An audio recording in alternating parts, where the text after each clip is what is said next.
Chapter 13. Jesus' bad habits. Like any truth, a belief in God's judgment can, in the hands of the fanatical, easily become a cruel dogma by which the holier-than-thou castigate and exclude the not-so-holy. It contains the real and ugly possibility of allowing religious leaders the permission to deem certain types of people beyond redemption. This abusive use of the belief in God's judgment was rife amongst Jesus' contemporaries. Despite the Old Testament's clear teaching about God's mercy to the undeserving, many people were made to feel beyond redemption by the religious leaders, particularly by the Pharisees, an elitist religious lobby group in first century Palestine, whom we come across regularly in the pages of Luke's biography. There are plenty of modern examples, of course. I remember when AIDS first came to wide public attention. A number of religious leaders pronounced the syndrome a direct sign of God's judgment on the gay community. This kind of propaganda campaign was employed in a way that deemed gay people beyond redemption.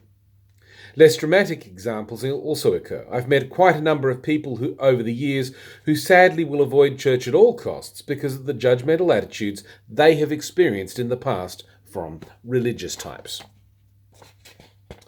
It was over this abusive use of the theme of God's judgment that Jesus had major disagreements with the religious leaders of his day. Disagreements that reveal to us the heart of Jesus' mission as the rescuer.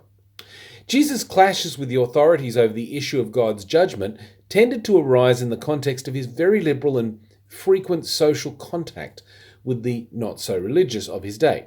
Jesus was famous for his wining and dining with precisely the sorts of people you'd expect to be first in line on Judgment Day.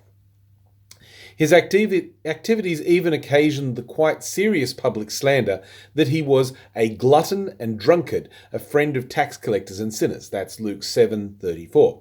It is rather interesting that the man who is now most recognizable as the angelic holy man of stained glass windows was originally snubbed by religious types as a revelling alcoholic with dubious companions. No doubt this description recorded by Luke reflects only the exaggerated spin of Jesus' opponents, but it still tells us something fascinating about the social habits of the real Jesus. So, on the one hand, Jesus insisted that God was deeply offended by human injustice and would one day bring everyone to judgment. On the other hand, he displayed an unusual preference for befriending those who had offended God the most. And what's more, they seemed to love having him around. This apparent inconsistency in Jesus' career left the holier-than-thou types in his society confused and outraged. But of course, as you would expect, Jesus had his reasons.